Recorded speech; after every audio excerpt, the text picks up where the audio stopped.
Olá, seja muito bem-vindo, seja muito bem-vinda ao nosso podcast. A cura do teu corpo através da cura da tua alma. Neste podcast vamos encontrar histórias reais de transformação física. O meu nome é Raquel Madeira, sou coach de saúde, bem-estar, desenvolvimento pessoal e de fitness. Neste podcast vou partilhar contigo as minhas histórias, as minhas vivências, a minha realidade, aquilo que me ajudou a curar o meu corpo, a ter uma relação de paz com o espelho, com a balança, com a minha comida, a enfrentar os meus medos e as minhas inseguranças. Vem comigo nesta jornada. Olá, sejam muito bem-vindos a mais um podcast, A Cura do Corpo através da Cura da Alma, e hoje vamos falar de um tema mais feminino, mas acho que também é importante homens ouvirem este tema, para quem tem companheiras, irmãs, etc. Acho que é importante também estarem a par deste tema. Vamos falar sobre dor menstrual, endometriose e do uso da pílula anticoncepcional, e para isso trago a expert do tema. Olá, Irina. Olá, Raquel. Muito Olha, obrigada. muito obrigada. Obrigada pelo convite e obrigada por estares a dar palco a este tema. Sinto que ainda se fala pouco, está a falar-se cada vez mais, mas é muito importante falar sobre este tema e informar cada vez mais mulheres sobre o tema da endometriose, da pílula, das dores menstruais. Extremamente importante. Por isso, obrigada por isso. Obrigada eu. Olha, e tu és health coach e és especialista neste tema específico, certo? Certo. Portanto, eu sou coach de saúde e nutrição integrativa, certificada pelo Institute for Integrative Nutrition, e tenho também uma certificação adicional que eu tirei no mesmo instituto, que é uma certificação em saúde hormonal. Portanto, eu tenho endometriose e acabei mesmo por especializar-me nestas áreas da endometriose, dores menstruais, saúde hormonal. Portanto, estamos a Exatamente. falar com uma expert, nós estamos só a falar com aquela pessoa que fez uma pesquisa, mas estamos a falar com alguém que tem conhecimento mais aprofundado. E olha, vamos voltar assim um bocadinho atrás, antes de nós irmos aqui para o tema principal, que a gente começa sempre, que é primeiro que para ti e para a sociedade, quem é que é a Irina? Pergunta difícil, não é? Eu sinto que essa pergunta é sempre difícil de responder e, de certa forma, redutora para qualquer pessoa que a responda, porque cada uma de nós é tanta coisa, nós somos tanta coisa. Há uma imensidão de coisas que nos define e é sempre difícil expor por palavras e é sempre, de certa forma, ingrato estar a definir alguém. Sinto que falta sempre qualquer coisa, mas de qualquer das formas, e talvez começando aqui pelos básicos, a Irina tem 34 anos, portanto, eu nasci em Lisboa, cresci no Barreiro, sou desde sempre muito apaixonada por saúde e alimentação. Lembro-me desde sempre, eu adorava ir ao supermercado, passava horas a olhar para os produtos alimentares, portanto, é uma área que eu gosto muito desde pequena. Entretanto, gostando da área de saúde, acabei aos 18 anos por ir para o curso de enfermagem, área de saúde. Entretanto, no segundo ano, no estágio, não me identifiquei. Comecei a sentir que aquilo não era para mim, não era bem aquilo que eu queria. Então decidi mudar de curso e fui para a Engenharia Alimentar. Parece que não tem nada a ver, mas para mim tem tudo a ver, porque alimentação é saúde. Então, para mim está tudo interligado. E, e esta mudança define aquilo que, em parte, aquilo que é a Irina, aquilo que eu sou, ou uma das coisas que me define muito e que caracterizou o meu percurso ao longo da minha vida, que é a questão de não ter medo, ou tendo medo, porque o medo está sempre lá, não ter medo de arriscar, ou não perder a oportunidade de arriscar e de ir sempre à procura daquilo que faz sentido para mim, daquilo que eu gosto de fazer. Portanto, e vou agora continuar a contar-te um bocadinho mais sobre mim e vais perceber isso. Eu fui sempre atrás daquilo que era a minha paixão e aquilo que eu gostava. Para mim não faz sentido resignarmos e ficarmos ah, num ponto em que não estamos satisfeitos, ou pelo menos para mim é assim que eu penso. Eu não estou satisfeita, então eu vou à procura dessa satisfação e o que é que me faz feliz. Então mudei para Engenharia Alimentar. Adorei o curso. Tirei a licenciatura, tirei o mestrado com especialização em processamento de alimentos. E depois comecei a trabalhar e comecei sempre a trabalhar na área de supply chain. Portanto, para mim, eu queria manter-me perto dos alimentos, queria manter-me em fábricas e foi mais por aí que eu fui trabalhando, maioritariamente em fábricas. E o que acabou por acontecer foi que A certa altura, ah, eu senti-me desconectada daquilo que eu estava a fazer. Eu senti que não era bem por ali o caminho. Senti que não me identificava com o meu trabalho, deixei de me identificar e eu fui progredindo na minha carreira naturalmente. E estive em grandes empresas e tive mesmo grandes experiências profissionais e que foram ótimas, mas para mim o salário não é tudo. E não era tudo, porque eu tinha tudo, eu tinha a empresa, eu tinha o cargo, eu tinha os benefícios, eu tinha o salário, mas eu era extremamente infeliz e tive um burnout pelo meio, que ultrapassei felizmente. Um, e o que eu acabei por decidir foi despedir-me, porque entretanto, no meio disto tudo e a fase em que eu comecei a questionar o que é que fazia ou não fazia sentido para mim, porque é que eu tinha tudo aquilo que eu tinha ambicionado e não estava feliz, quando eu comecei a fazer esse questionamento, surgiu um anúncio no Instagram, eu penso que foi no Instagram, do Institute for Integrative Nutrition com o curso de Health Coach. E imediatamente eu cliquei, abri a página e eu identifiquei-me com tudo, identifiquei-me com a questão da forma como eles veem a saúde, como eles olham para o ser humano como um todo, como a doença não é visto simplesmente como algo físico, mas como algo que faz parte de um todo e que a saúde tem de ser vista do ponto de vista holístico. Então, isto tem a componente de saúde, tem a componente de alimentação e isso é o que diferencia para mim o life coach do health coach, e para mim não fazia sentido ir para life coach, porque para mim tem que ter sempre a componente de alimentação e saúde e ela esteve sempre lá presente na minha vida. Então acabei por despedir-me para ir fazer este curso. Eu ainda andei ali um ano a pensar, a pensar, a pensar. Eu não consegui fazê-lo em paralelo com o meu trabalho, porque eu tinha um trabalho muito exigente, trabalhava muitas horas e não era possível coordenar e fazer o curso em simultâneo e estar a ter uma carreira como coach em paralelo. E eu decidi mesmo arriscar, lá está, outra vez, o não ter medo, ou mesmo com medo, de abdicando de tudo aquilo que se calhar outras pessoas a ver de fora pensavam que era uma vida perfeita, não é? Ideal, uma boa empresa, um bom salário, etc. E abdicar de tudo isso, que eu sinto que não abdiquei, sinceramente, eu não sinto falta disso, nem me arrependo de nada, para dar este salto e ir atrás de uma coisa que em Portugal quase ninguém ouviu falar. Agora já se começa a ver mais, mas em Portugal ainda está muito embrionário.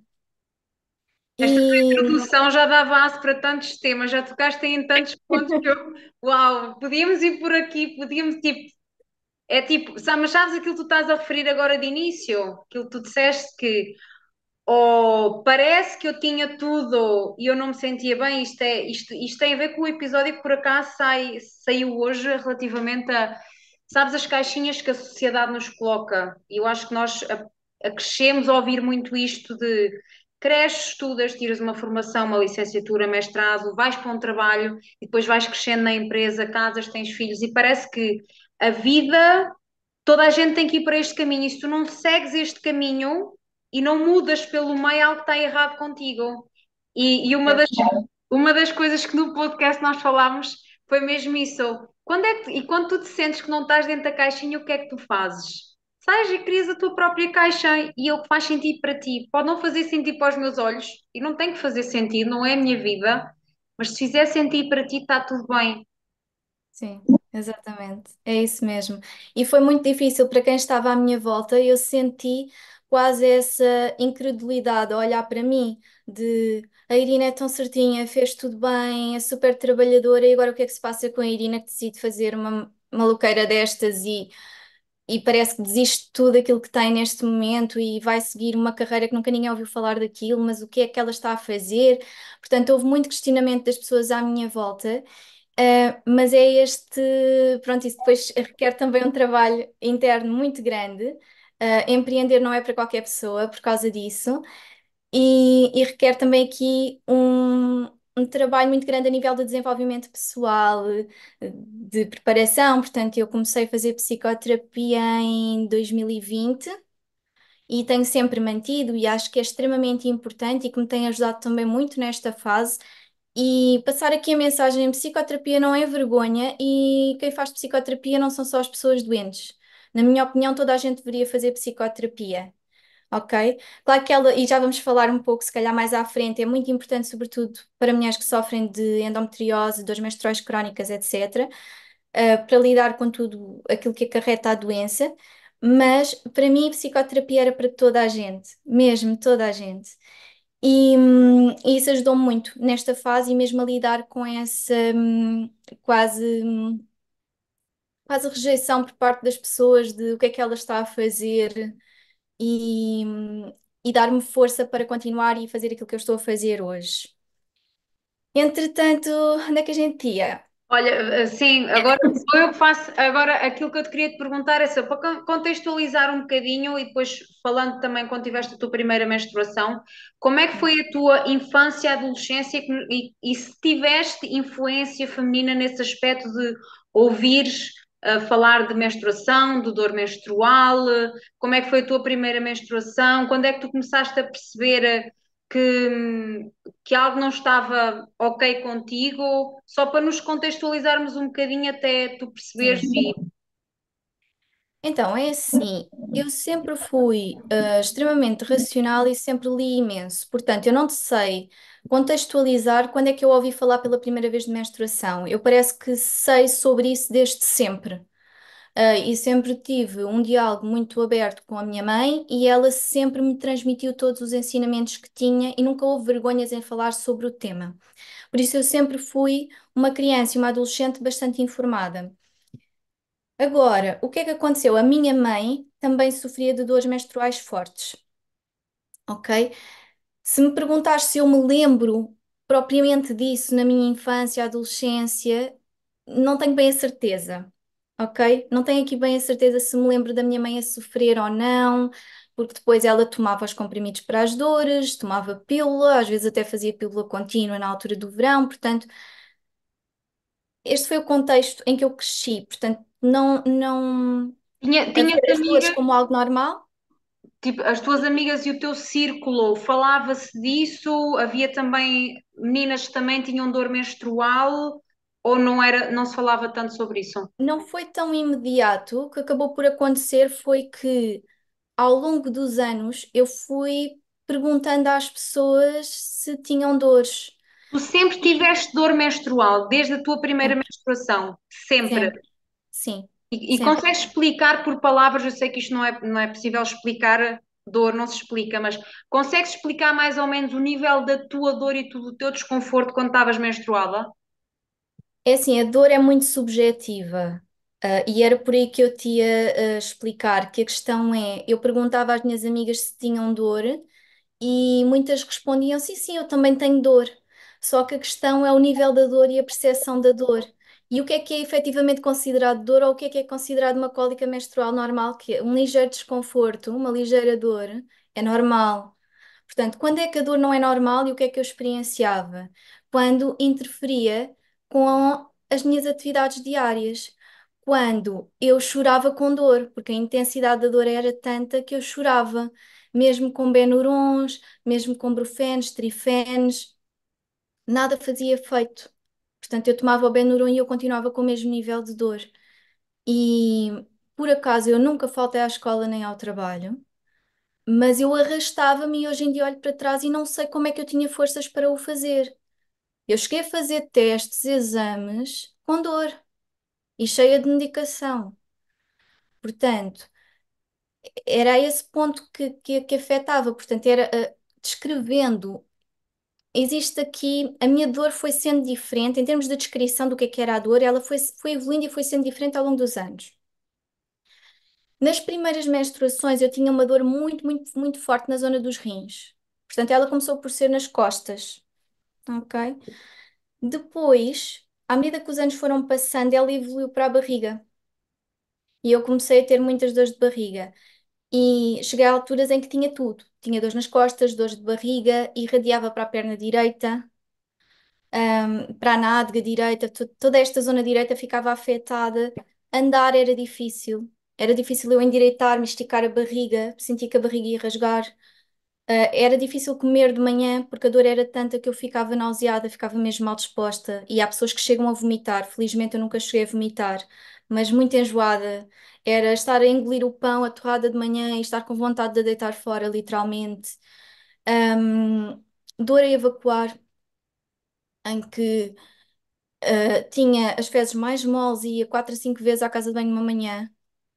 E se não fosse porque estava na escola e estava a aguentar, ficava ainda com mais dores de barriga, um inchaço abdominal enorme, ok?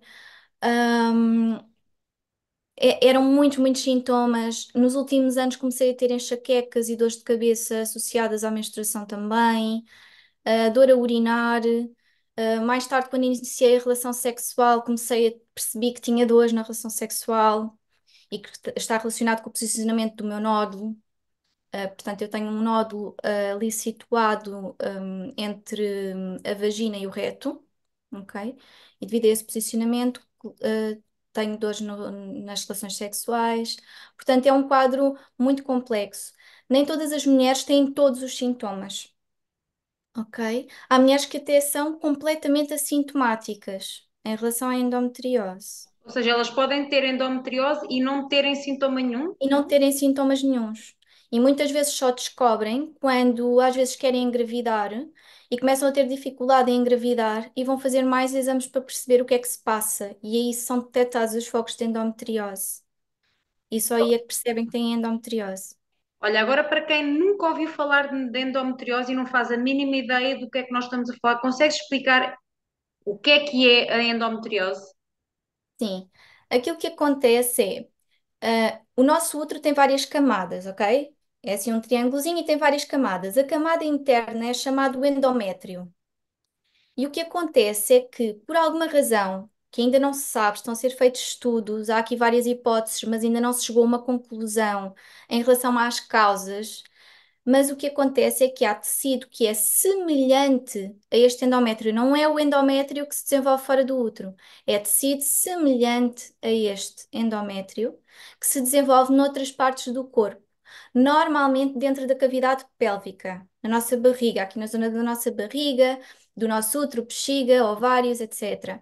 Mas pode desenvolver-se nos pulmões, pode desenvolver-se no cérebro, na pele. eh, Ele só não foi encontrado ainda no baço e no coração. Salvo erro, que eu tenha tido conhecimento, ainda não foi encontrado nestes dois órgãos. De resto, já foi encontrado em todo o lado. Portanto, São isto não é uma doença ginecológica. células que se multiplicam e que formam camadas em determinadas partes do corpo. Sim, e o que acontece é que essas células e que é um aglomerado de células, forma ali um tecido, um foco de endometriose, o que acontece é que responde às mesmas hormonas que o nosso útero, ok?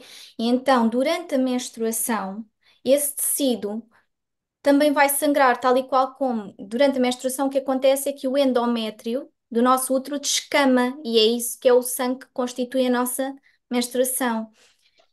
E acontece o mesmo a estes focos de endometriose, mas estão dentro do nosso corpo. Portanto, consegues imaginar se tens sangue a ser libertado dentro da tua cavidade pélvica, que não tem por onde sair, o que vai acontecer é que o nosso sistema imunitário é ativado porque detecta que está ali algo estranho. O nosso sistema imunitário vê aquilo como um corpo estranho. E então vai começar a atacar esses focos. Ok? E gera-se uma resposta inflamatória para tentar combater esses focos e esse sangue está ali. Por isso é que o corpo de quem tem endometriose está sempre em inflamação crónica. Nós estamos sempre com a inflamação na zona desses nódulos, desses focos de endometriose. O que acontece é que durante a menstruação, como eles sangram, a inflamação aumenta ainda mais. E são ainda produzidas umas substâncias que são as prostaglandinas, que vão aumentar ainda mais a inflamação e a dor. Uau! Então, isso quer dizer que, deixa só tentar perceber, tu podes estar a sangrar, imagina, do teu pulmão, intestinos, whatever, e esse sangue fica acumulado nessa zona, não tem por onde sair. Sim, sim. E é um sangue mais espesso, e o que acontece é que depois tem tendência, como é um sangue meio espesso, tem tendência a criar as tais aderências da endometriose. Imagina, tens ali um tecido que está junto ao teu ovário. À medida que ele sangra, essas aderências vão fazendo com que esse tecido cresça, de uma linguagem muito, muito simples, esse tecido cresça e possa agarrar-se ali ao teu ovário. Portanto, ele começa como que a afetar os órgãos nesse sentido. Por isso é que há mulheres que ficam sem ovários, sem útero, porque começa a invadir os órgãos, os rins, os ureteres. Portanto, o tecido vai crescendo e vai invadindo esses órgãos. E quando uma mulher tem endometriose, imagina, já tem dois ou três locais onde tem, é possível que ela depois tenha mais focos em determinadas outras partes do corpo que ela não tinha inicialmente? Sim, a doença não tem cura. Portanto, o que acontece é que ela pode sempre ir se desenvolvendo e aparecendo noutras partes do corpo ao longo do tempo. Mesmo a cirurgia para remover esses focos não cura, porque existe uma percentagem de reincidência. Há muitas mulheres que removem os focos de endometriose e eles depois reaparecem ou no mesmo local ou até em locais diferentes do corpo. Ok? A Uau! cirurgia não é cura. E a pílula também não controla, ok? A pílula controla a sintomatologia, poderá ajudar a controlar a sintomatologia, mas a pílula não impede a progressão da doença. E o que às vezes acontece é que as mulheres tomam a pílula, e muitas vezes é prescrita a pílula de forma contínua, ou seja, sem interrupção mensal, em que se toma mesmo o comprimido todos os dias, e portanto não acontece a tal hemorragia de privação, que é aquele intervalo da pílula, e Não não é acontecendo essa menstruação. hemorragia, exatamente. E não acontecendo essa hemorragia, então, teoricamente, os focos também não vão sangrar, não se desenvolve essa inflamação tão grande. Por outro lado, a pílula também vai regulando aqui um bocadinho os níveis de estrogênio e de progesterona, que são as hormonas que fazem parte do nosso ciclo menstrual, e, portanto, dessa forma, ela vai aqui controlando os sintomas, principalmente a questão da dor. Mas não impede que a doença continue a progredir silenciosamente. Ok? Porque aí a mulher não tem sintomas, mas a doença pode estar a alastrar sem saber. Antes de nós irmos aí mais a profundo do tema, como é que tu percebeste, quando é que te foi o diagnóstico feito? Portanto, quanto tempo é que tu demoraste até ter um diagnóstico de, ok, está aqui qualquer coisa, é isto que eu tenho? Quanto tempo até lá e o que é que tu fizeste para conseguires ter esse diagnóstico? Eu demorei quase 20 anos a ser diagnosticada, Uf, porque fui aqui vítima, entre aspas, de vários mitos de endometriose. O primeiro foi a questão de a minha mãe tinha dores, então era normal eu ter dores, porque eu saía a ela e era normal, ela também tinha. Depois fui passando por vários foram ginecologistas. médicos que disseram isto. Houve médicos ginecologistas que me foram sempre dizendo que a dor era normal e a única coisa que me iam fazendo era prescrevendo pílulas diferentes. Porque o que é que acontecia? Começando desde o início, tive a primeira menstruação, entretanto aguardei, eu tinha o período irregular, não vinha todos os meses, estava aí uns 3, 4 meses sem aparecer. Depois eu tinha muitas dores quando aparecia, então fui à minha primeira ginecologista. E o que é que ela fez de imediato, sem mais exames? Pílula. Pílula para tratar as dores e regular o ciclo. Isso não existe, a pílula não regula o ciclo, a pílula para o nosso ciclo, ok? Mas eu na altura não sabia. Comecei logo aí a tomar a pílula. Entretanto, as dores Quantos anos? continuaram, Com quantos anos? aos 14. Uf. Depois as dores continuaram, portanto, eu tomava a pílula e todos os meses eu continuava a ter de tomar medicação para a dor. E então eu fui percorrendo vários ginecologistas em que eu ia perguntando, mas eu continuo com muitas dores, eu tomo a pílula, mas eu tenho muitas dores. E a única coisa que eles faziam era, então vamos experimentar tomar uma pílula diferente. Isso é porque essa pílula não é indicada para si. E era sempre esta a resposta. Portanto, eu passei por mais de 8 médicos até ao diagnóstico. Cheguei a um momento em que eu desisti, tive vários anos sem ir ao médico, porque eu desisti, não havia respostas para mim, eu desisti, pensei, isto é normal. Agora, quando é que começam a surgir aqui as questões da endometriose? Foi quando, já mais velha, já tinha 20 e tal anos, e num jantar de amigas, uma amiga minha começa a descrever os sintomas dela. E foi a primeira vez que eu falei com alguém que tinha exatamente os mesmos sintomas que eu, porque antes disso eu falava com as pessoas e toda a gente dizia, sim, eu tenho dores, mas tudo bem. E foi a primeira vez e foi do género, eu lembro-me de olhar para ela e dizer, espera lá, mas eu tenho exatamente os mesmos sintomas que tu. E na altura ela disse-me que tinha endometriose e que tinha sido diagnosticada há relativamente pouco tempo com endometriose. Eu cheguei a casa, falei nisso, e foi quando a minha mãe disse que realmente, há muitos anos atrás, um médico lhe tinha dito que ela tinha endometriose, mas mandou-a engravidar. E ela engravidou sem problemas, teve o meu irmão, teve-me a mim. E Portanto, o como médico pediu para engravidar para curar. curar a endometriose, que é outro mito, que não cura. A endometriose continuou lá e ela continuou com dores, mas como ia ao médico, foi também passando por vários ginecologistas e por várias vezes ela perguntou que lhe tinham dito que ela tinha endometriose, se eles visualizavam alguma coisa na ecografia e eles diziam que não tinham, que não estavam a visualizar nada, que ela não tinha nada, que tinha desaparecido. Então ela pensou que tivesse curado efetivamente com a gravidez. Mas o que é que acontece? E passando já aqui esta mensagem, é que quando os médicos e os técnicos que fazem os exames não são especializados em endometriose, eles não sabem o que é que estão à procura. Então eles não conseguem detectar os focos. Ok? E provavelmente foi isso que aconteceu à minha mãe, é que eles observavam, mas não sabiam, não tinham conhecimento sobre a doença, nem sobre o aspecto dos focos de endometriose, e dessa forma não identificavam e diziam que ela não tinha nada e que estava limpa. E o que é que aconteceu? Na altura, a minha mãe disse-me isto, que curava com a gravidez, e eu pensei, confesso, não fui atrás do caso, não fui pesquisar, e pensei, tudo bem, então, continuo a tomar a pílula, um dia mais tarde eu engravido e isto passa. Entretanto, aquela minha amiga continuava a insistir para eu ir ao médico para conseguir um diagnóstico. Cada vez que eu falava com ela, ela perguntava, então, mas quando é que vais ver? Precisas de ir ver isso? E eu fui sempre adiando. Eu acho que nós vamos sempre também adiando por uma questão de medo do que é que pode vir daí. De certa forma, eu acho que inconscientemente não me sentia preparada para.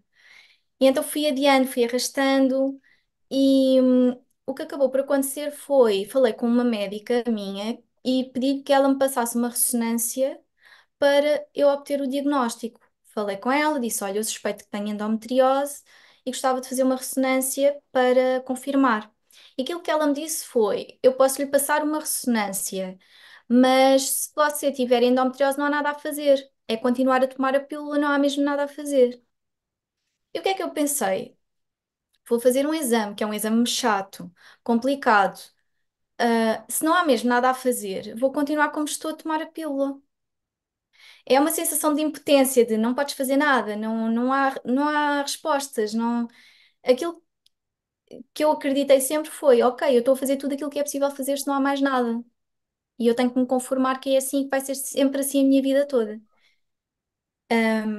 O que acabou por acontecer foi que eu cheguei a um estado de exaustão muito grande em relação às dores.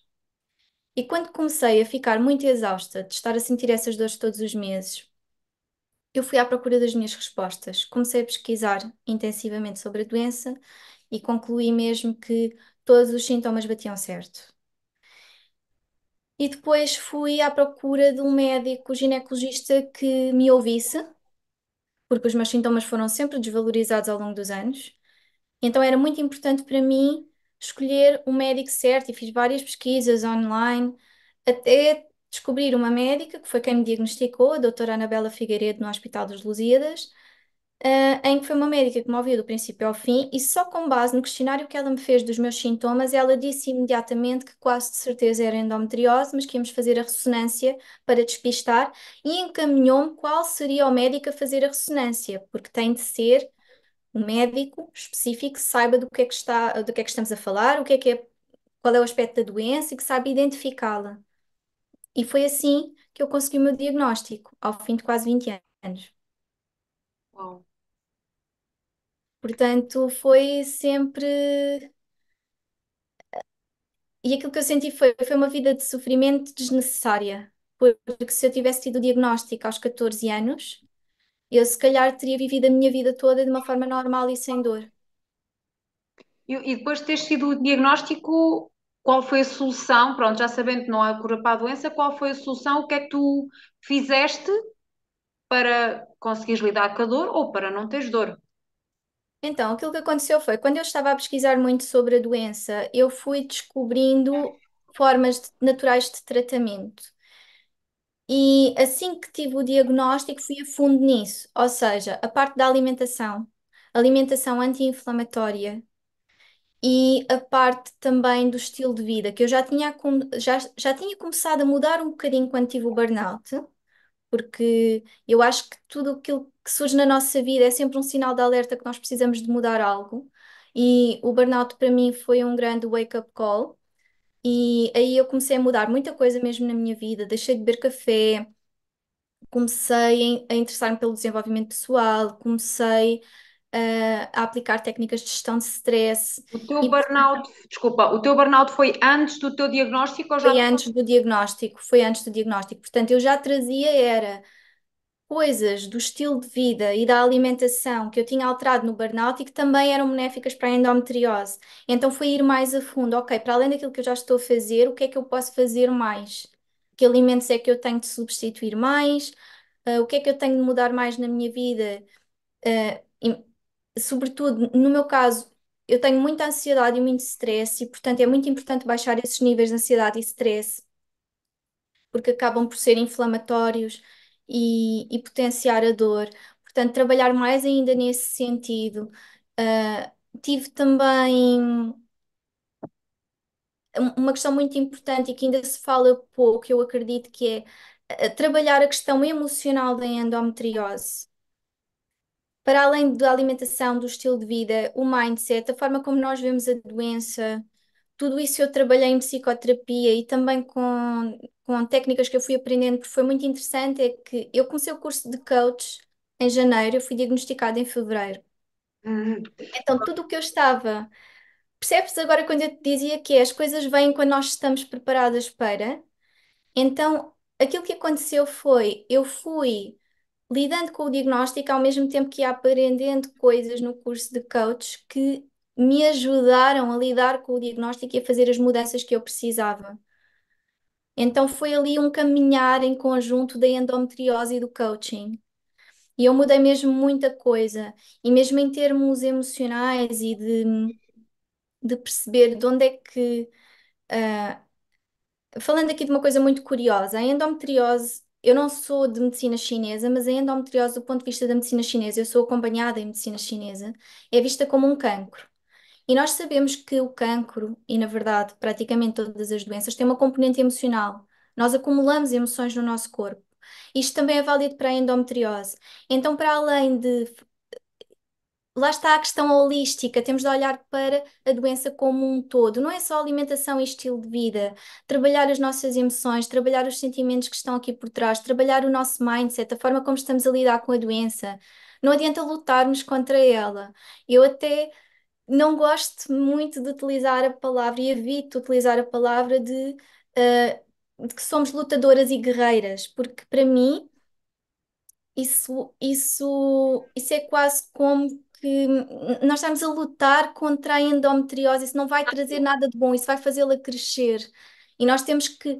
Há aqui um aceitar, tem de haver um aceitar da doença ao mesmo tempo que nos queremos livrar dela. Não consigo explicar de outra forma, mas é, Aceitar é- que é uma coisa que não está no teu controle, percebo perfeitamente o que estás a dizer, mas acho que se calhar por é- palavras é isto. É aceitar que isto não está no teu controle, que tu não consegues curar a doença, mas que há uma parte em ti que pode fazê-la. Ou seja, tu aceitaste que tens, ok, eu tenho endometriose, mas eu posso fazer alguma coisa do meu lado para conviver com ela e para estar melhor com ela. Ou seja, a tua parte, trabalhar as emoções, a tua É alimentação, o a tua conviver, vida. é o conviver com ela e é o perceber que, desculpa, não, disseste aí uma coisa que não é bem o que eu concordo, que é nós temos controle sobre a doença, ok? E é essa a parte das emoções, porque de alguma forma, eu acredito que de alguma forma nós provocamos a doença, não de forma consciente, mas de Fala um forma bocadinho mais sobre inconsciente. isso. Então, nós temos controle e nós podemos curá-la. mas só temos que desbloquear e ir a fundo nessas coisas. Em Para termos, além de tudo que se faz de alimentação e estilo de vida, mas trabalhar a componente emocional. Como é que tu curas o cancro? Trabalhas a componente emocional. alguma emoção que está mais reprimida ou está mais, que salta mais relativamente à endometriose? Ou é um conjunto de emoções? É um conjunto. É um conjunto e cada pessoa há de ter a sua história e há de ter coisas que aconteceram na sua vida que levaram a esse acumular dessas emoções nesta zona do corpo. Normalmente aquilo que se diz é que há aqui uma questão com o nosso lado feminino, com a nossa energia feminina. De alguma forma, as mulheres com endometriose tendem a ser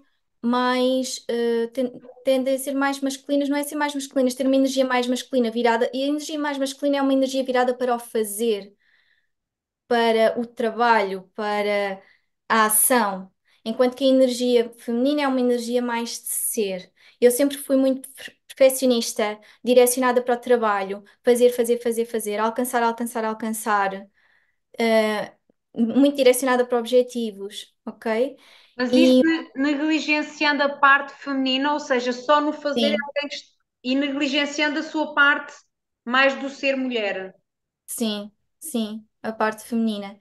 Pode passar por aí, mas há muitas coisas e isto é complexo e dava pano para mangas para estarmos aqui a falar. Só tocando aqui um bocadinho neste assunto, para alertar-te que não é só alimentação e estilo de vida, é preciso nós trabalharmos mesmo toda a componente mental, emocional, psicológica, fazer psicoterapia e resolvermos os nossos problemas emocionais, emoções que não ficaram bem processadas do passado, etc. Acredito muito que tudo isso faça a diferença.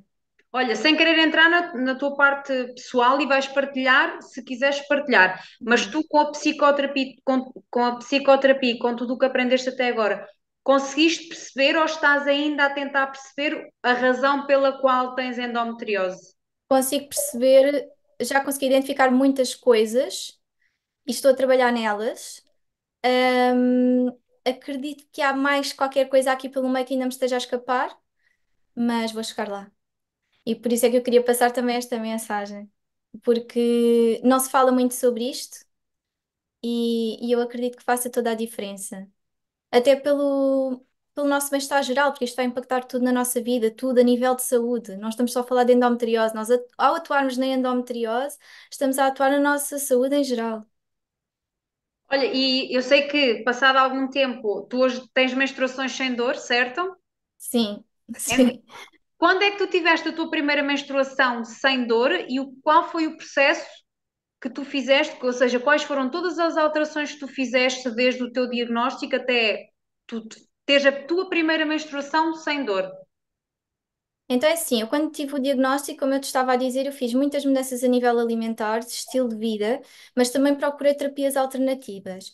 Fui fazer, e ainda sou acompanhada em acupuntura, e faço fitoterapia através de medicina chinesa, portanto, são medicamentos à base de plantas que me são prescritos na medicina chinesa. Paralelamente a isso, cheguei a fazer fisioterapia pélvica também.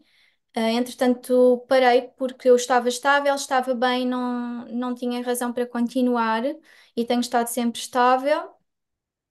E aquilo que eu mantenho e tenho mantido é sempre a acupuntura e a fitoterapia.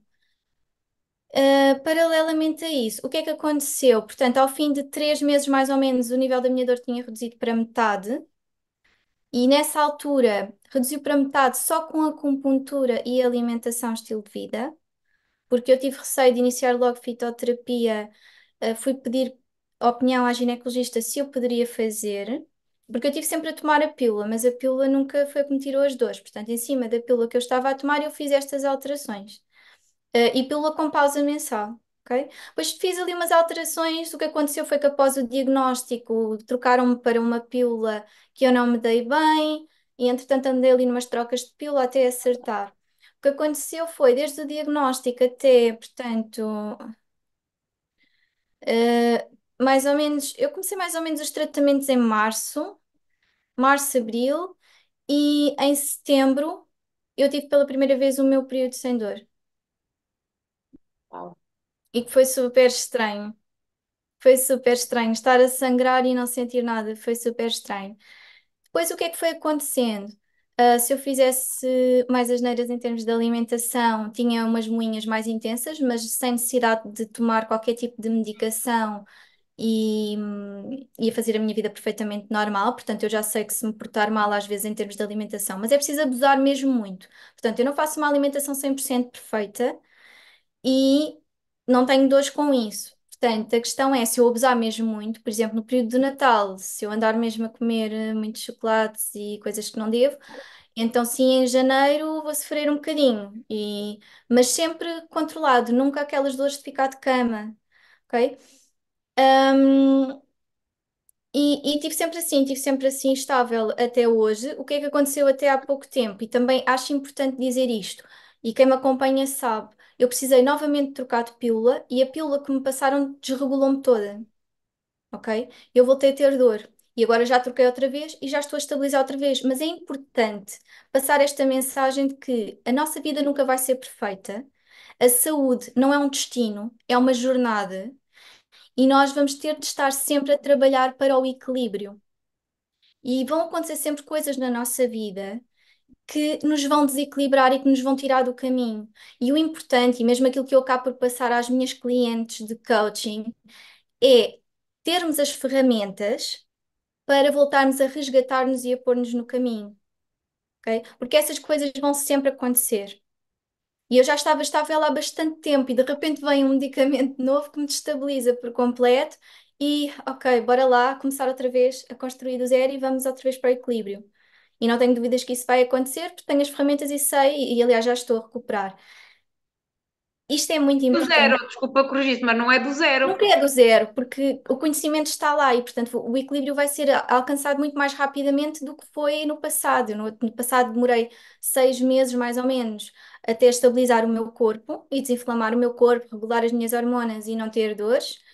E, e agora não, seguramente não vou demorar esses 6 meses, acredito, já estou a sentir melhorias, portanto, ao fim do mês estou bem. O que é que tu deixaste de comer? Assim, o que disseste não é perfeito, também ninguém tem uma alimentação perfeita, mas o que é que tu deixaste de comer assim, mais regularmente e o que é que tu adotaste que se calhar não comias tanto? É assim, para mim houve aqui um misto de coisas que não são aconselháveis para a endometriose e ao mesmo tempo eram coisas com que eu já não me identificava e que eu deixei mesmo de comer. Portanto, o caso dos laticínios, mesmo antes de ser diagnosticada com endometriose, eu já não me sentia bem quando bebia leite, comia iogurtes, sentia mesmo que o meu organismo não reagia bem. E então eram coisas que eu já tinha trocado. Eu já bebia bebidas vegetais e, portanto, com a endometriose também não me fez sentido voltar. Eu sei que há pessoas que, por exemplo, toleram iogurtes sem lactose. Para mim não faz sentido. E também é muito importante dizer que é assim, existem diretrizes gerais de alimentação, mas cada corpo é único. E aquilo que eu promovo no coaching é que cada pessoa descubra, obviamente, tendo ali por base aquelas diretrizes, porque é mais fácil agarrar nessas diretrizes e ter ali um caminho a seguir, mas é importante que as pessoas descubram qual, qual é a alimentação ideal para elas, porque não existe a alimentação para a endometriose, não existe uma dieta para a endometriose. Existem diretrizes daquilo que nós sabemos que desinflama o nosso corpo e regula as nossas hormonas. Com base nessas diretrizes, nós devemos saber ouvir o nosso corpo e, Fazer os ajustes. e fazer os ajustes necessários e aquilo que faz sentido para cada um de nós. Um, eu, por exemplo, eu sigo uma alimentação muito plant-based, muito da base vegetariana, mas eu como carne ainda, ok? Mas é o que faz sentido para mim. Nós não temos que ser plant-based para sermos saudáveis. Nós não temos que deixar de comer carne ou peixe para sermos saudáveis. E, aliás, há corpos que não se dão bem com isso e que precisam mesmo de comer a carne e o peixe para serem saudáveis. Nós não somos iguais. E queria também salientar isso, é muito importante, porque às vezes fala-se muito de alimentação e isto é alimentação anti-inflamatória e tens de fazer isto. Foi o que me aconteceu. Saí do consultório médico, tens de cortar isto. E é importante perceber que não é o cortar, é o reduzir e, e por vezes até podemos ter de eliminar se estivermos muito inflamadas, até desinflamarmos o nosso corpo, mas depois poderemos comer pontualmente. Como é o meu caso, eu cortei glúten, mas eu como pontualmente e comendo pontualmente o meu corpo reage bem. Hum, a nível de laticínios, a única coisa que eu como, por exemplo, é o kefir. E é muito, muito pontual e sobretudo no verão, porque tenho mesmo vontade de comer e adoro. Mas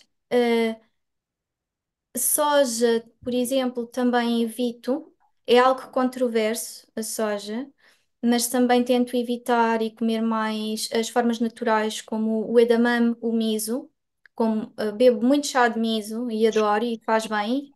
Desculpa a minha ignorância, mas aqui a soja, que também foi algo que eu li, a soja tem isoflavonas, certo? Que podem estar Sim, associadas à parte hormonal das são hormonas. fitoestrogénios, portanto, Exatamente. elas têm um comportamento Isso semelhante aos nossos estrogénios não e pode, acredito que pode influenciar a nossa regulação hormonal por causa disso, pela questão de ter estes compostos que são semelhantes aos nossos estrogénios.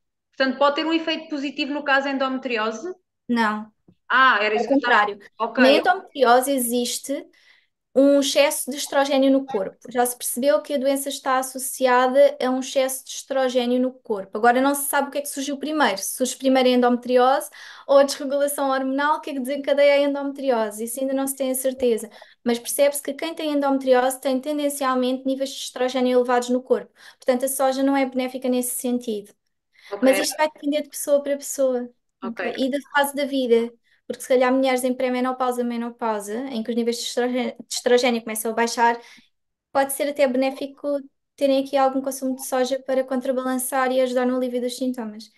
Portanto, isto é todo um mundo, é mais complexo do que isso, mas sim, em Sim. relação à soja é isto, convém evitar. Depois, muito importante, tudo o que foi produtos processados e ultraprocessados. Tudo o que vem embalado no supermercado, muita atenção aos rótulos, muita atenção a óleo de girassol, açúcares, aditivos, corantes, conservantes. Tem de se olhar mesmo para os rótulos dos alimentos e perceber o que é que nós estamos a consumir e a colocar dentro do nosso corpo. E carnes vermelhas, eu não como carne vermelha, porco, vaca, como frango, peru, peixe. E Consomos café? diz? Café, consomos café ou Não, eliminaste totalmente? não. Eliminei totalmente. Já tinha eliminado na altura quando tive o burnout e eliminei totalmente, até pelas questões de ansiedade que eu tenho. Eu sentia-me mesmo mal a beber café e eliminei totalmente. O chocolate também. A única coisa que eu como a nível de chocolate é mesmo cacau 100%. E garanto que é mesmo cacau 100%, não tem lá mais nada. O problema não é o chocolate, deve ser o açúcar, os corantes e os conservantes que os... Sim, porque é assim, o chocolate normal, o chocolate de leite, se nós formos ver, o açúcar é logo ali dos primeiros ingredientes, se não o primeiro. Portanto, tem mesmo muito, muito açúcar e que não é benéfico. Depois, mais coisas que eu troquei. Eu acho que já tocámos em praticamente todas, acho que me está a faltar uma outra. Inseriste alguma coisa nova que tu não... Muitos alimentos novos, muitos, muitos alimentos novos que eu descobri com esta transição. Quinoa, milê, mais. Não sei se há em Portugal. Há em Portugal bulgur. Sabes o que é bulgur? Bulgur, sim, mas o Existe. bulgur tem glúten. Ah, sério? Sim, Ok. o sim. Se tu vires. Por contaminação ou naturalmente o bulgur tem glúten? Não, o bulgur tem. Deixa-me só ver aqui. Por Digo-te acaso já. pensava que não tinha. Eu sei que alguns alimentos podem ter por contaminação com outros cereais, mas pensava que o bulgur não tinha. O bulgur. Porque o bulgur também é chamado de triguilho. Não sei se há pessoas que conhecem como triguilho. É uma preparação feita com trigo. Ok, ok. E por isso tem. Ahm, depois, mais. Comes pão sem glúten ou Pão, não? sim, pão sem glúten. Pão de fermentação lenta também, porque acaba por ter menos glúten. E se estiver fora de casa e não tiver acesso a pão sem glúten, como o pão com glúten, mas faço escolhas diferentes. Faço, se calhar, olho e vejo se tem um pão com sementes disponível, porque depois tem ali a fibra e a gordura das sementes a contrabalançar os hidratos. Vejo se existe pão escuro, na ausência de um pão de sementes, pão escuro. Portanto, vou tentando fazer as melhores opções com aquilo que eu tenho disponível no momento. Porque a nossa alimentação nunca vai ser perfeita, isto não existe e nós temos mesmo de fazer escolhas e aceitar e ficarmos confortáveis com isto. Essa é a parte mais importante. Tu só sentes se abusaste em termos de alimentação quando estás menstruada. Portanto, tu fazes a tua vida normal. Imagina que na semana Sim, de Natal exageras. Tu não sentes nada durante esse tempo, tu só sentes na tua menstruação. sim, Ok. sim, sim, sim. Vem depois. Sim, O pagar das contas vem depois, uns dias exatamente. mais tarde, umas semanas mais tarde. Sim. Porque normalmente aquilo que nós fazemos 15 dias antes impacta o nosso ciclo. Portanto, devemos ter especial atenção na semana antes do nosso período e na própria semana do nosso período em relação àquilo que nós estamos a comer. Aquelas mulheres que não querem fazer assim uma alimentação radical e eliminar tudo, pelo menos tenham essa consciência de ter um bocadinho mais cuidado nessas semanas e, sobretudo, na própria semana do período.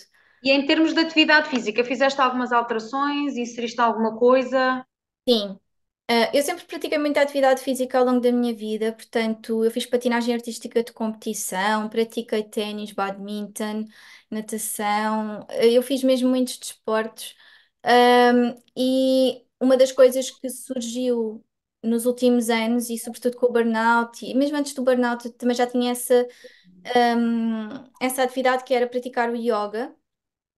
E o yoga faz parte da minha vida e, sobretudo, yoga, alongamentos, porque não falámos aqui, é muita coisa, mas houve uma altura da minha vida em que eu tive uma crise muito grande que era tipo dor ciática, mas não era ciática, que hoje em dia eu já descobri que é provocado pela posição do meu nódulo, o meu nódulo está-me a apanhar aqui um ligamento.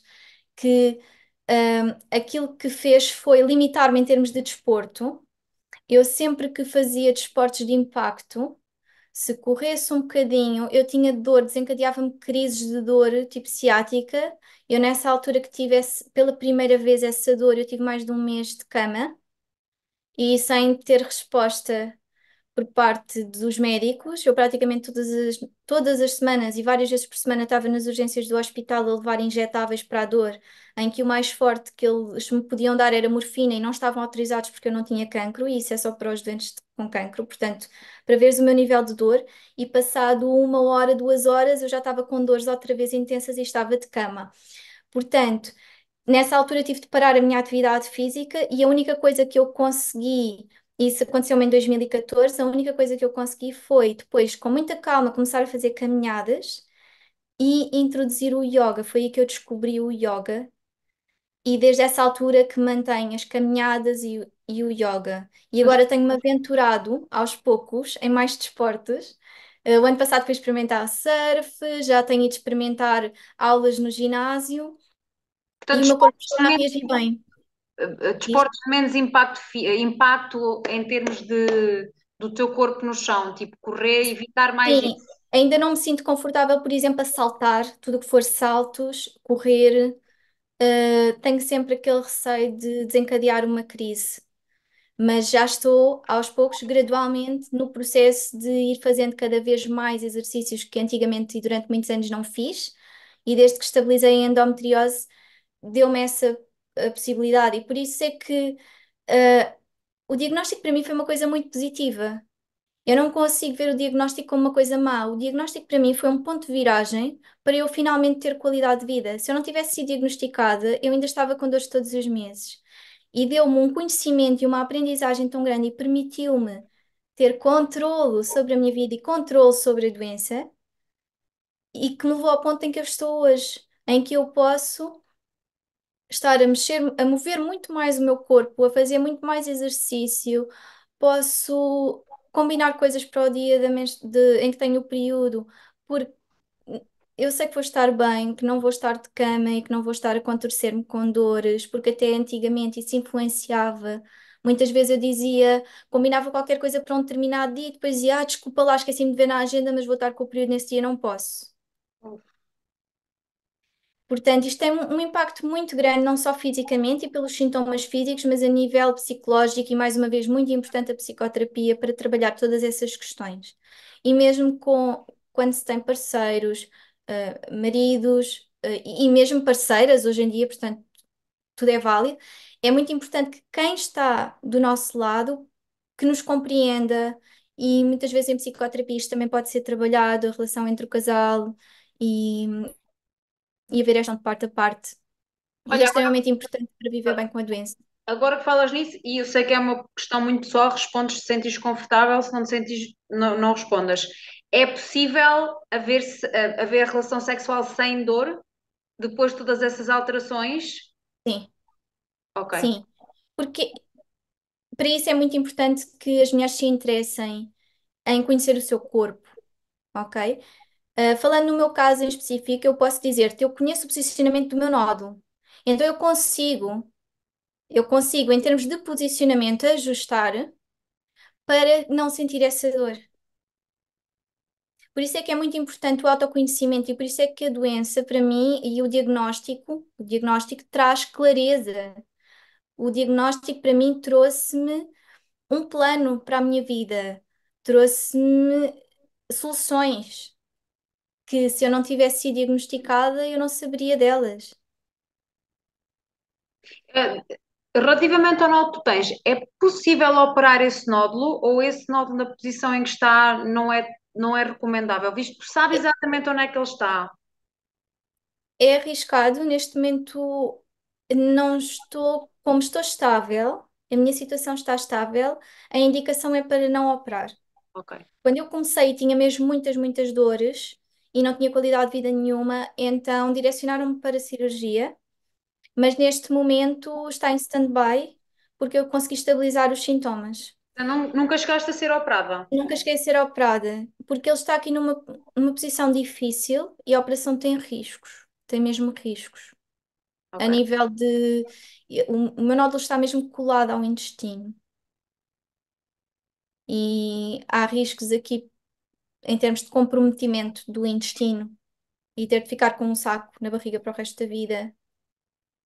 E então, o melhor é sempre a opção mais conservadora de não mexer. Se a mulher está estável e está bem, e se os sintomas estão controlados, a doença tem estado controlada, nas últimas ecografias até parecia que o nódulo estava ligeiramente mais pequeno, mas a ecografia, às vezes é difícil a medição é sempre diferente de ecografia para ecografia, portanto a visibilidade não é muita, mas aparentemente ele até diminuiu Era um isso que eu te bocadinho. ia perguntar, se é possível, com as alterações todas que se fazem, com o controle todo que se faz, que o nódulo diminua, É, ou que os é. nódulos. Há pessoas que até conseguem uma remissão da doença e que conseguem que desapareça por completo. Uau! Sim. Então, Sei de alguns casos, portanto, nesses sim. casos, pode-se dizer que está curada ou não, apenas não tem nódulos, mas continua. Não tem nódulos, mas eu acredito que é melhor ir sempre controlando a doença e é assim, não é estou curada e agora vou. Comer o que eu quiser. As doenças aparecem para nos dar uma informação, para nos dar um alerta, para nos, para nos ajudar, eu acredito, de alguma forma. Portanto, se nós de repente, eu imagino, pelo menos por mim, se de repente me dissesse, olha, desapareceu, se eu fizesse uma ecografia, não tenho nada, estou limpa, eu não mudaria nada daquilo que eu estou a fazer. Até porque eu não sinto que esteja a fazer uma. Eu não gosto de chamar de dieta, mas a minha alimentação é uma escolha minha, Do estilo de vida. é um estilo de vida. Portanto, eu quero viver assim, eu quero viver para o meu corpo, eu gosto da alimentação que eu faço. Eu adoro cozinhar, adoro aquilo que eu cozinho e, e portanto eu pessoalmente não mudaria nada. Para mim não mudaria nada. Eu continuaria a controlar a doença e continuaria a fazer aquilo que eu estou a fazer. Olha, para quem nos está a ver, mulheres que estão lá principalmente em casa a ver-nos e ficaram na dúvida, por exemplo, será que eu tenho endometriose ou será que este tipo de dor não é normal? aquilo que tu conseguirias explicar em termos de nível de dor normal, para alguém perceber, ok, este nível de dor é normal para mim porque estou menstruada, este nível de dor não é normal e há aqui algo que eu tenho que prestar atenção. Consegues explicar um bocadinho para as pessoas que estão lá em casa perceberem se precisam de ir a um ginecologista falar sobre este tema ou se não, isto é normal? Sim, normalmente utiliza-se uma escala de dor que vai de 0 a 10, em que 0 é a ausência de dor, o 10 é a máxima dor experienciada pela mulher. Isto é muito utilizado pelos ginecologistas, em que eles perguntam logo, de 0 a 10, qual é a intensidade da sua dor. E no meu caso, ela era um 8, 9 e interferia com a minha vida. Portanto, eu se pudesse estar em casa deitada, eu estaria o dia inteiro deitada em casa e não conseguiria fazer nada. E há mulheres que não o conseguem de facto, ok? E não somos mais ou menos do que as outras por umas conseguirem e as outras não conseguirem, ok? Que isso fique bem claro. Até porque lá está, a dor é subjetiva e a minha dor 8, 9 pode ser se calhar uma dor 5, 6 para outra pessoa, ok? Portanto, não nos compararmos, mas isto é apenas orientador. O que é que acontece? Se interfere com as atividades diárias, se não responde à medicação, se é uma dor acima de 4, já é uma dor moderada. Portanto, de 0 até 3 é uma cólica menstrual, ok? Normalmente, eu, por exemplo, o que eu tenho tido é um 2 nos meses que eu me porto mal, 0. Portanto, eu vou alternando entre esta escala. Portanto, eu acho que estou a ter as cólicas normais que deveria ter tido a minha vida toda. Quem tem uma dor acima de 4 e, sobretudo, acima de 7, e normalmente quem tem endometriose tem uma dor acima de 7, então deve ir procurar um diagnóstico, seja ele endometriose ou outra coisa qualquer, porque existem outras patologias e outras condições que podem provocar as dores menstruais. O importante é chegar a um diagnóstico e não avançar imediatamente, como me fizeram a mim, para uma prescrição de uma pílula sem se perceber o que é que está a causar aquela dor. Porque depois já é mais complicado. Eu, no meu caso, como tomei pílula a vida toda, tenho medo de retirar agora a pílula e que a doença cresça, porque eu não conheço o meu corpo sem pílula. Sempre que a partir do momento em que quase que menstruaste, quase Quase. começaste a tomar a pílula. Sim. Portanto, eu não conheço o meu corpo sem pílula e não sei como é que ele vai reagir ou como é que a doença vai reagir. Portanto, é importante, porque a pílula também, há mulheres que começam a tomar a pílula e tira as dores, mas está a camuflar os sintomas, não está a resolver o problema, está a camuflar sintomas. E nós não queremos só camuflar os sintomas e pôr um penso rápido. Nós queremos ir à origem dos problemas e resolvê-los enquanto há tempo. Porque se calhar se eu tivesse sido diagnosticada com 14 anos, o meu nódulo era mais pequeno e na altura conseguiriam removê-lo com menos riscos do que agora, porque agora já é um bocadinho tarde demais. Nunca é tarde e não digo que não vá ser submetida à cirurgia, não sei o dia da manhã, mas tudo complica com o tempo se deixarmos passar. Portanto, é tentarem procurar um ginecologista que valorize os sintomas. E dizer só uma coisa, que os exames podem vir negativos. Os exames de diagnóstico podem vir negativos. Em alguns casos, não acusam nada. Mas isso não invalida os sintomas que a mulher está a sentir. E se a mulher tem sintomas, esses sintomas devem prevalecer e serem, Isso em serem, consideração. serem devem ser tratados. Portanto, a mulher deve, na mesma, ser tratada com base nos sintomas que ela descreve. Se ela tem sintomas de endometriose, o médico deve testar o tratamento deve testar como se fosse, mesmo com exames negativos, e acompanhar a mulher e ver se os sintomas melhoram, se pioram, ir sempre no sentido de dar qualidade de vida à mulher e não de desvalorizar os sintomas e mandá-la para casa lidar com os seus sintomas, que foi como fizeram a minha vida toda. Isso é normal, toma pílula que isso passa. E olha, uma coisa que também é muito normalizado, e também foi no meu caso, comecei a tomar a pílula com 18 anos. Felizmente eu não tenho, nunca tive esses problemas relativamente à dor menstrual, mas a pílula é muitas vezes prescrita como vai-te regular a tua menstruação. Sim, E eu, na altura, também era muito jovem, não fiz as pesquisas que deveria ter feito. quando eu realmente comecei a perceber o que é que a pílula faz ao corpo de uma mulher, em muitos aspectos, é importante, e eu só te quero trazer aqui o alerta para as pessoas terem informação. Obviamente que eu não estou aqui a dizer, ou não estamos aqui a dizer se a pessoa deve ou não tomar, é uma questão pessoal ou em casal e com um médico a acompanhar, mas devemos ter conhecimento e não devemos deixar que um médico tome uma decisão que é o nosso corpo e que afeta o nosso corpo totalmente. Portanto, a pílula para um dos nossos órgãos de funcionar.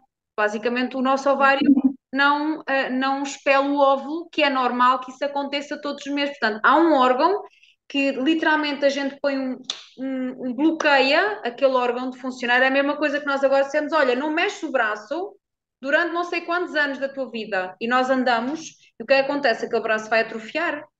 Portanto, isto tem outras implicações para a nossa vida e é importante nós trazermos aqui o alerta de informarem-se, perceberem exatamente quais são os efeitos que a pílula tem, não só relativamente a isso, mas também ao prazer feminino, relativamente a aumento de peso, aumento de massa gorda, porque isto vai influenciar as nossas hormonas em todos os aspectos, porque as hormonas de uma pílula não são hormonas biodisponíveis, não sei se estou a dizer o termo correto, ou seja, não são hormonas parecidas com as nossas hormonas, são hormonas sintéticas. Sim, são sintéticas, sim. Portanto, que vai fazer com que as nossas hormonas fiquem todas desreguladas. Ela vai parar o nosso ciclo menstrual, portanto, não vai haver ovulação e por isso é que se diz que não há menstruação e sim hemorragia de privação, porque a menstruação pressupõe a libertação de um óvulo pelo nosso ovário e isso não vai acontecer. E é o que tu estavas a dizer. Eu também não sou contra o uso da pílula. Em alguns casos é mesmo necessária e é a única forma das mulheres terem qualidade de vida e controlarem os seus sintomas. E aqui a questão está em, como eu já ouvi dizer, médicos que hum, tomar a pílula não faz mal nenhum. Isso não faz mal nenhum, é só um comprimido, não tem mal nenhum. Tem impacto para o corpo, tem efeitos secundários. Se vocês virem a bula da pílula e a listagem enorme de efeitos secundários que ela tem, é enorme. Portanto, qualquer medicamento tem sempre efeitos no nosso corpo. Nós devemos é tomar uma decisão informada das consequências daquele medicamento e pesar os prós e contras, e se, tendo toda aquela informação em mãos, se mesmo assim estamos confortáveis e é ok, faz sentido para nós tomar essa pílula, então vamos tomar. Mas simplesmente dizer isto não faz mal nenhum, não tem impacto nenhum no seu corpo, isso não é verdade, porque tem muito impacto no nosso corpo. E as nossas hormonas estão todas interligadas. O nosso sistema hormonal está todo interligado e, portanto, impactando uma hormona, nós vamos impactar todas. E é muito importante sabermos isto. Nós, ao tomarmos uma pílula, dificilmente vamos ter uma regulação hormonal, porque a pílula está a desregular as nossas hormonas diariamente. Ok? E estamos a falar de pílula anticoncepcional, porque depois existem outro tipo de tratamentos hormonais que aí até ajudam as mulheres a regularem, ok? Portanto, há aqui muito mais camadas sobre este assunto. Mas de uma forma geral, é isto que acontece e é importante alertar. Sim, sem dúvida. Acho que é um tema que tem que ser falado. Eu queria muito falar só aqui. Obviamente, eu não sou especialista no tema para estar a falar, mas pelo menos trazer aqui o alerta de vão buscar informação e não deixem que apenas um médico vos prescreva algo que vai fazer alterações em todo o vosso organismo, em todo o vosso corpo físico, emocional e mental, porque vai sem dúvida.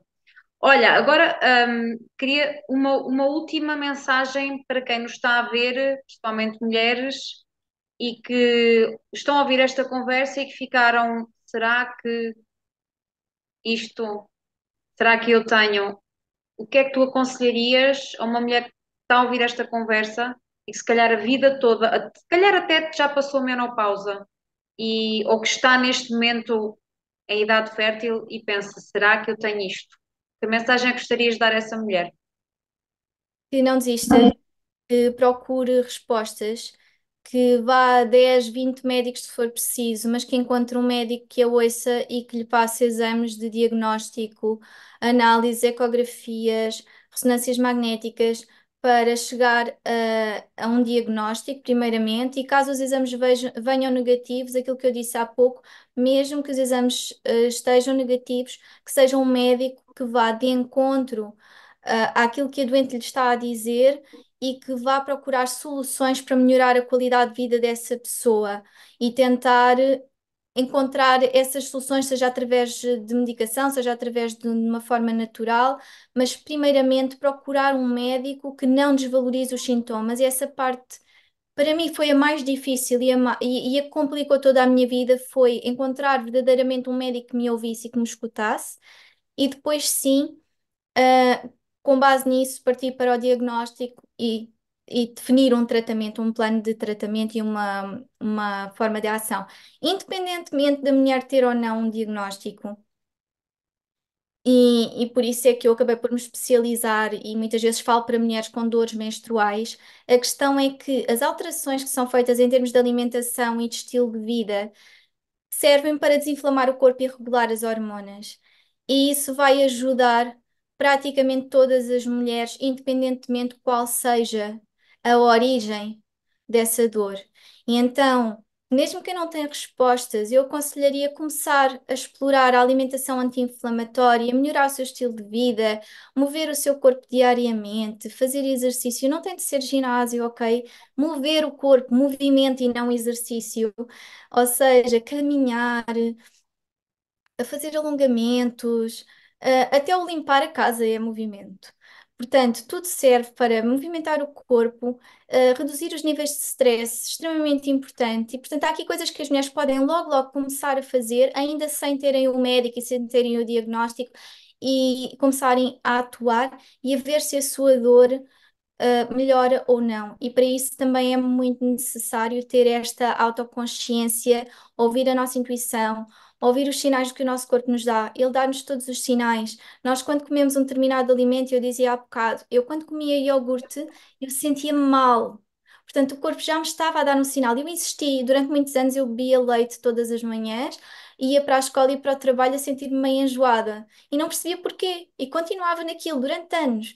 Portanto, se estiverem atentas, o corpo dá-vos os sinais e é esta a mensagem que eu quero passar de uma forma geral. Isto é, todo um mundo, há muita informação à volta destes temas e qualquer coisa, obviamente, eu estarei sempre à disposição e as pessoas podem contactar-me se tiverem dúvidas, seja sobre endometriose, dores menstruais, podem Portanto, hoje falar é o que comigo tu fazes diretamente. desculpa, hoje é o que tu fazes profissionalmente, certo? Tu ajudas outras Sim, mulheres sim. que tenham dor menstrual ou endometriose ou algo mais. Queres falar um bocadinho sobre aquilo que tu fazes e se alguém quiser entrar em contato contigo? Sim. Portanto, aquilo que eu faço é, em termos de coaching, agora tenho um workshop a decorrer, vai ser o meu primeiro workshop, mas em termos de coaching, aquilo que eu comecei a fazer foi acompanhar as mulheres nesta transição, nesta sua jornada. Ou seja, eu não faço um plano alimentar, mas eu dou-lhes informação sobre as diretrizes e ajudo-as neste processo a descobrirem qual é que é a alimentação certa para elas, a implementarem mudanças no seu estilo de vida, a descobrirem as pequenas coisas que podem mudar. Sobretudo, porque muitas vezes o problema das pessoas não é a informação, mas sim a transformação, o implementar da mudança. E é aí que eu entro, porque é muito mais fácil fazer esse processo acompanhada e é muito mais fácil fazer esse processo com alguém que já passou pelo mesmo e que sabe o que nós estamos a sentir e as dificuldades que estamos a sentir. E no fundo, eu vou ajudar as mulheres a ultrapassarem essas dificuldades, esses obstáculos e dar-lhes as ferramentas para elas implementarem estas mudanças a nível alimentar, de estilo de vida e de mindset na sua vida e dessa forma possam melhorar os seus sintomas. No fundo, o coach é um guia, eu sou uma guia, eu estou lá para ajudar, para apoiar, para direcionar e aquilo que eu sinto é que acaba por ajudar muito o facto de ter ali, as minhas sessões são de 15 em 15 dias e esse acompanhamento acaba por ajudar muitas pessoas a implementar, dar-lhes aquele boost, e aquele apoio extra que precisam para passarem à ação, porque é o mais difícil, é aquela inércia de, ok, eu tenho toda esta informação, eu sei que tenho de cortar estes alimentos, eu não gosto de cortar ou eliminar, reduzir. mas não sei como fazê-lo. E então eu, como coach, faço parte desse processo e ajudo as mulheres em todo esse processo. Fala E lá, é muito gratificante ver as melhorias na vida das pessoas. fala do teu workshop. Eu não sei se quando o podcast sair, se o teu workshop já decorreu ou não, mas se já tiver decorrido, eu vamos deixar aqui os teus contactos todos. Portanto, se alguém quiser estar na tua newsletter e receber as informações todas relativamente àquilo que tu fazes, redes sociais, etc. Mas fala-nos um bocadinho. Tens um workshop a decorrer sobre alimentação, certo? Sim, o workshop vai ser no dia 16 de março, sábado, às 10. E eu compilei aquilo que foram as maiores dificuldades que eu senti ao longo deste tempo das mulheres que chegaram até mim, que é muitas vezes as mulheres perceberem exatamente o que é que podem ou não podem comer. E sobretudo também o porquê, porque muitas vezes dão-nos a lista de não podes comer carne, não podes comer soja, não podes comer glúten, o porquê de cada um dos alimentos, portanto vamos um bocadinho mais a fundo e eu acho que é muito importante para implementarmos mudanças na nossa vida, sabermos também o porquê é que estamos a fazer e quando fazemos determinadas escolhas no nosso dia-a-dia, no supermercado, no restaurante, aquilo que estamos a comer, saber o impacto que isso vai ter no nosso corpo, não é? Se eu vou comer uma carne vermelha, que impacto é que isso vai ter? É muito mais importante para fazermos as escolhas certas, porque isso vai nos conduzir a perceber o que é que eu quero meter dentro do meu corpo e o que é que eu quero dar ao meu corpo, percebendo as consequências disso. Portanto, tem aqui uma parte muito sobre alimentação, e o workshop chama-se Cozinhar para as Dores Menstruais, e passa então por saber quais os alimentos e o porquê de cada um deles. Vou também explicar como é que se pode fazer aqui a leitura correta dos rótulos alimentares. Eu sinto que, por vezes, as pessoas até acham que estão a consumir alimentos saudáveis, porque os rótulos são muito enganadores, as embalagens são muito enganadoras, e as pessoas olham para aquilo e pensam que estão a comer bem, estão a comer saudável e não estão. Portanto, muito importante esta literacia a nível daquilo que é a rotulagem alimentar, e vamos falar também sobre isso. Vamos falar sobre o gerir, o que eu falava há pouco, a gestão da alimentação fora de casa, que também é uma dificuldade que as pessoas sentem, e a questão de será que eu estou a construir um prato, uma refeição nutricionalmente equilibrada e saudável? Também chegam muitas mulheres até mim a pensar de eu parece que estou sempre a comer a mesma coisa, será que eu estou a consumir nutrientes suficientes? Será que estou a entrar aqui em alguma carência alimentar? E sobretudo quando se fala às vezes na restrição alimentar, como é o caso da dieta anti-inflamatória, de não podes comer isto, não podes comer aquilo. Muitas vezes as mulheres, não conhecendo alternativas e não conhecendo produtos alternativos, vão acabar por sentir que estão a restringir a sua alimentação e isto também pode ser problemático em termos de carências alimentares e depois acaba também psicologicamente por impactar as mulheres. E então vamos falar sobre como se pode construir aqui um prato nutricionalmente equilibrado e saudável. E, e agora escapou-me era outra coisa. Nutricionalmente equilibrado e saudável. E olha, escapou-me. Ia dizer outra coisa, mas escapou. Vais-te lembrar, com certeza. Mas basicamente é isso. E como é que as pessoas, que alimentos alternativos é que existem? Portanto, vamos falar de alguns alimentos alternativos, porque eu defendo muito que a alimentação não é sobre eliminar, mas é sobre acrescentar, diversificar. E para mim, por isso é que eu acho que não é uma dieta, não é para perder peso, não é para restringir, é sim para substituir os alimentos, acrescentar novos e diversificar ao máximo. Então, o workshop vai ser sobre isto e espero que ajude mesmo muitas mulheres, porque são as principais dúvidas que têm surgido assim à volta da alimentação e eu acabei por compilar tudo neste workshop para dar toda esta informação às mulheres. Portanto, espero que se inscrevam. Eu não sei se o podcast vai sair antes do teu workshop acontecer, mas espero mesmo que muita gente se inscreva. E se Obrigada. não acontecer desta vez, que da próxima vez, se fizeres um, que as pessoas te procurem. Mas tocaste aí num ponto que eu só queria referir antes de nós terminarmos, que é nós associamos, isto também é muito vendido pela sociedade em geral e pela indústria alimentar, que para ser saudável, para estar bem fisicamente, que se tem que fazer dieta. Isto é o maior erro que existe. Tem que haver sim ajustes. Eu não posso comer açúcar todos os dias ou não posso comer determinados alimentos todos os dias, mas eu não preciso de eliminá-los. Eu tenho que saber é conviver com eles. Portanto, isto serve não só para a dor menstrual, como para. É mesmo exatamente aquilo que tu dizes, é exatamente aquilo que eu ensino às minhas alunas. Para nós termos um corpo saudável e em forma e perdermos peso e estarmos e mantermos esses resultados, não é sobre eliminar, é sobre perceber o que é que funciona para mim, porque o que funciona para mim não funciona para ti, provavelmente, e incluir alimentos, mas com que regularidade é que eu vou incluir estes alimentos? É ter consciência, não é sobre eliminar, não é sobre fazer dieta, é um estilo de vida, é uma alimentação que eu estou confortável com ela, que eu estou consciente quando eu como um chocolate e está tudo bem, sem qualquer culpa, mas saber que se calhar eu não posso comer chocolates todos os dias porque não me vai fazer bem e não vai dar os resultados que eu quero, mas é sobre incluir e não tanto sobre isto. Portanto, acho que tocaste nos pontos todos relativamente àquilo que eu próprio também adoto para mim e fiz dietas a minha vida quase toda. Portanto, já lá tive e sei o que é que não funciona e agora sei o que é que funciona. Portanto, é isto mesmo que é importante. Olha, Irina, não sei se queres acrescentar mais alguma coisa. Não, depois vais deixar as minhas informações todas lá, não é? Está tudo aqui, sim. Ok. Eu agradeço-te assim, primeiro que tudo agradeço imenso aquilo que tu fazes em termos profissionais, porque é fantástico. Estás a falar de um tema que pessoalmente e felizmente não me atinge, mas que eu vou ouvindo as minhas alunas e falarem, e tenho alunas que sofrem mesmo com dores, e eu sempre achei, mas isto não pode ser, não, mas estou-te a falar de um nível de dor, muito provavelmente aquilo que tu tens.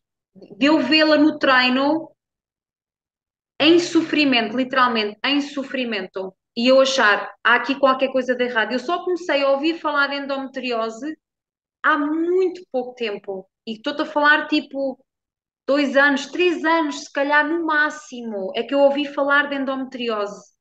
Mas eu sabia que alguma coisa não estava certa aqui. Sim, não é possível que uma mulher tenha, que isto seja normal. Eu sabia que isto não era normal, mas o que era, eu não sabia. Mas ainda bem que tu falas sobre este tema e que falas de um ponto de teres ultrapassado, sabes o que é, porque trazes compreensão. Portanto, alguém que fala contigo, tu sabes o que é que a pessoa está a falar. Portanto, olha, super obrigada de coração por falares de um tema que é tão necessário, por trazer-te o teu conhecimento, por falares da tua parte pessoal, que também traz aqui humanização e percebermos que nós somos todos seres humanos e todos temos coisas a ser tratadas e não há aqui ninguém perfeito.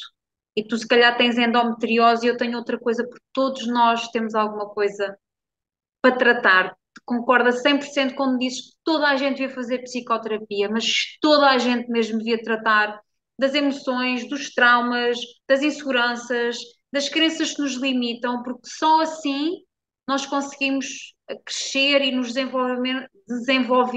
ai, nos desenvolver como seres humanos, porque senão andamos sempre aqui num rol de mais doenças, sejam físicas, psicológicas, mentais, emocionais. Sim. A vida não. Andamos em piloto automático e depois não percebemos porque é que as doenças surgem ou porque é que de repente começamos a ter imensos problemas de saúde e nunca é de repente, as coisas vêm de um acumular de anos e de coisas que nós vamos fazendo e que não temos consciência, às vezes até temos, mas continuamos a fazê-las, do impacto que têm no nosso corpo e no fundo é muito importante parar e quando nós não paramos, o nosso corpo obriga-nos a parar. 100%, sem dúvida. E aí temos de ser nós realmente, cabe-nos a nós escolher se vamos ouvir o nosso corpo ou não e mudar aquilo que tem de ser mudado na nossa vida para fazer diferente e para sermos melhores, mais saudáveis e sabendo que nunca vamos ser todos perfeitos, nem é suposto. É um caminho, é uma jornada, a saúde é uma jornada. Sem dúvida. Olha, super obrigada. Obrigada eu, obrigada. Foi mesmo um prazer estar aqui a falar sobre estes temas, Raquel. Mais uma vez, obrigada por dares palco a estes temas tão importantes e obrigada também pelo teu trabalho e pelo trabalho que desenvolves e por me teres convidado para vir aqui falar sobre isto. Obrigada. Eu já sabem, comentem, partilham, subscrevam o canal. Já sabem, se quiserem mandar alguma questão, aí nos contactos vão estar aqui. Sigam-nos nas redes sociais. Subscrevam a newsletter dela. Fiquem a saber do trabalho magnífico que ela faz. E nós vemos no próximo episódio Até lá, beijinho grande.